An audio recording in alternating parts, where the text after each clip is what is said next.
Hello again, you're live with a full view on SABC News. ANC Secretary General Fikile Mbalula has today told media that the party will not shield members who are implicated in allegations of corruption and other wrongdoing. It's after revelations at the Madlanga Commission of Inquiry where the likes of ANC NEC member and Police Minister Senzo Mchunu have been implicated in evidence. The late ambassador to France, Nathi Mthethwa, also came up in evidence presented by the KwaZulu-Natal Police Commissioner Nhlanhla Mkhwanazi almost 2 weeks ago. The ANC briefing today also focused on issues around local government. And we have with us in studio, in fact, the ANC Secretary General Fikile Mbalula himself. Good to have you on the SABC, sir. So I touched on at least two names, senior names in your organization that have come up at the Madlanga Commission of Inquiry. How much sleep is the ANC losing about the possibility that more of your leaders might be mentioned? People are not... thanks and good evening to the viewers and yourself. And thank you for having us. We're not spending sleepless nights because those who were deployed to lead this ministry, which is now focusing on the allegations made by General Mkhwanazi, it's not by accident that they are there. Is because they were heading those particular departments. So we support the Madlanga Commission and to deal with the matters that are before it. But have you had a conversation as the organization about the likelihood that there may very well be more senior ANC people who are either members of cabinet in that portfolio or in other parts of the criminal justice system who might be implicated? Because the impression at the moment is that what we've dealt with is but a tip of the iceberg. We expect our members, wherever they are deployed, to conduct themselves in a disciplined way and to do the work for the citizens on behalf of the ANC diligently. We will be very disappointed to see them in the wrong side. And in that, we will not be together. Because we didn't send them and deploy them to be on the wrong side, either of the law or also in their own conduct. So if they are found to be on the wrong, then let it be. The party will take steps to deal with their conduct. But from the evidence so far, they are put, at least two of the big names that I mentioned have been put on the scene of the crime, as it were, and with other commissions as well. When you go to the Zondo Commission, etc., yes, there are people who've chosen to take the findings on review. Thabang Makwetla, for example, has now stepped down after he was mentioned in Bosasa evidence there. Why is it that leaders of an organization like yours that says it wants to run an honest government, deliver the best to the people as per its election promises, always come up in these things? Why are the lessons not being learned? I think individuals who decide to veer off from the mandate, it means they've never understood why they are there in the first place. And they would have betrayed the oath they have taken. They would have betrayed the trust the party have entrusted on them. So the party will then have to take steps to deal with whatever that comes up. But we have decided not to run a commentary on the Madlanga Commission because it looked like there's a lot that will be said there. So if everything is said every day about this and that individual who was a minister in that portfolio, we comment, it will be like putting the cart before the horse. Allow this process to conclude. Even those who are implicated to come and state their case at the end, the judge and his commissioners will make up their mind, but also natural justice is grinding. People can see and connect the dots. The challenge, though, for you then in people connecting their dots is one of the sentiments, the thoughts that are gaining momentum is that if the ANC, as you were saying today, were to purge itself of corrupt elements, there'd be little to nothing left. And people have basically taken sides and decided that, to some degree, they don't believe the ANC is capable of purging itself. And if it did, there'd be very few of you left with clean hands. Well, that is just a notion that is perpetuated to further, drop the ANC in the bigger scheme of things. But the reality of the matter is that the ANC have taken steps to rid itself of wrongdoing and those who are doing wrong things.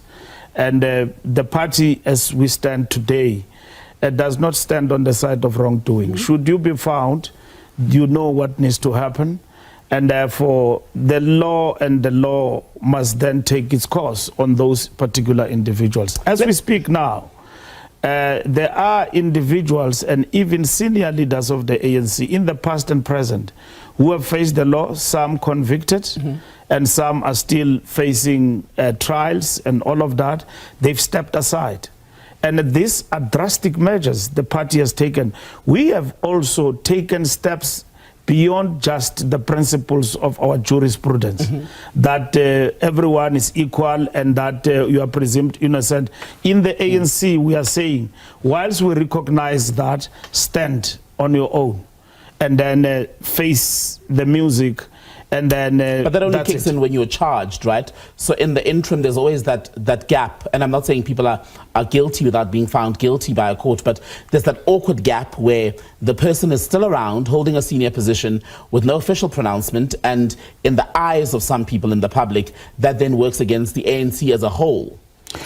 When you are implicated in wrongdoing and you are charged, you will not act in the name of the party and at the same time stand for the party in its name and represent it. You are aside. I'm talking about the period before you are officially charged. That's where I was saying the period there's often before, the grey area. The period before you are officially charged, I mean, it's a period that in itself seeks to say that you can answer for yourself and you can either be cleared and you are prejudiced and all of that. And that's what we are not up to. So what is important for us is that follow the processes of the law, and once they kick in, then the ANC take its decisions. Is Brian Mogotsi a member of the ANC, this Northwest business person? And I use that with the caveat of the fact that so much about him appears unknown, but he's put at the center of this web of capture of the criminal justice system, so much so that he's also implicated in money that was funneled into ANC activities. Is he a member of the ANC? It is not clear about money funneled through him to activities of the ANC, except what we see as claims that have been made. There are a lot in the system that we have discovered of Mogotsi's caliber. It may be that he's got the membership, but that membership in itself does not give qualification to his good standing as a member. A good member of the ANC can be a Brian Mogotsi. These are characters who go around not even understanding the meaning of comradeship, calling people leadership, and they are busy with their shenanigans, and the system is exposing them. The ANC, we have admitted, since we came into power and characterizing the sense of incumbents, has been infiltrated by wrong elements. No member of the ANC must pride themselves of the activities of people such as Brian Mogotsi. But and even parade the name of the ANC in their doing and they don't see anything wrong about it. He should be explaining himself about his activities, not about his membership. But people like Brian Mogotsi, got it or not. Mr. Mbalula, they exist because this system works in the ANC, because we wouldn't have repeated cases. As you said, there are many like him. These people would not exist if this wasn't a scam that has success in the party. No, it is not a scam. I mean, individuals like him, as and when they get exposed, they will be exorcised. Even the sea will actually attract a lot of rot, but will cleanse itself. And the ANC is in that process. It's no accident that characters like this, when it comes to eradicating criminality within the criminal justice system, are getting exposed. Whether guilty or not, what we are seeing being paraded in the public domain is people dropping, misusing the name of the ANC. The people follow the ideas and believe in them, and they no longer believe the vehicle called the ANC because of what? Characters like this and elements. So such elements, we must be vigilant. And we must deal with them, and we must never even prevaricate when dealing with their activities. We must deal with them head on, including that Brian Mogotsi, who goes around and speaking and throwing the ANC name willy-nilly and easily like that. He must stand for his activities and leave the ANC alone. And for the ANC, we will defend it against characters like those. But how are you defending the ANC against characters like Brian Mokhotsi? How are you taking these issues head on when 3 months after we heard his name first mentioned by General Mkhwanazi in that briefing, you're not able to confirm tonight if he's a member in the first instance? We are dealing with that, Tembi. There is a process that they've kicked in. And like we said, we don't want to muddy the waters. He's definitely not going to be defended by the ANC in one way or the other. For all the reportage that has been done about him, we will make definitive pronouncements around that particular character. But why does it take longer than 3 months? It doesn't take longer than 3 months. We have only known about this character who's been in the system, and it is alleged he's been doing things. There are even more of such in the system and all of that. The party, in terms of its renewal, must cleanse itself against such characters. And today, leaders and wherever they are in the positions of responsibility will tell you that it is possible that somebody has been making money using my name without my knowledge. Let's look at his Madlanga charge sheet where it relates to the ANC. Brian Mokhotsi said to have asked for money to pay for 2 regional ANC meetings, membership of some of your cadres, also asked Kat Madlala, who's currently in prison, for January 8th money, and even wanted a table at a gathering related to January 8. These cadres, for example, that he took on a jaunt to Cape Town, who are those people? Are you waiting on the commission to tell you? No, you see where you are making a mistake, fundamental mistake. These are chance takers who have been making money, misusing the name of the ANC, dropping names of leaders. He must be able to go to that commission and show it where was that money deposited in the ANC.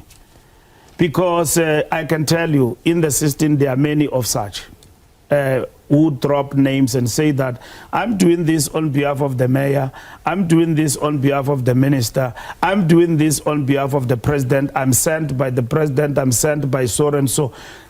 The system is fraught with such characters. And this one is one of such.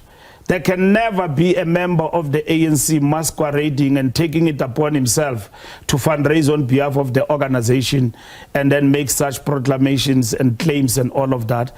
There are proper channels of people who do such and declare to the organization. But they say he's linked to one of your cabinet members. That is their business, and that cabinet member must explain his relationship, not the ANC. So there are people who hold legitimate roles who are working with suspected criminal elements? No. The ANC has never sent any individual to basically undertake any mission on its behalf outside its mandate. These are chance takers, who basically do things and they amass wealth and the patronage and all of that in the name of the ANC. To an extent that they link up with political leaders in the ANC.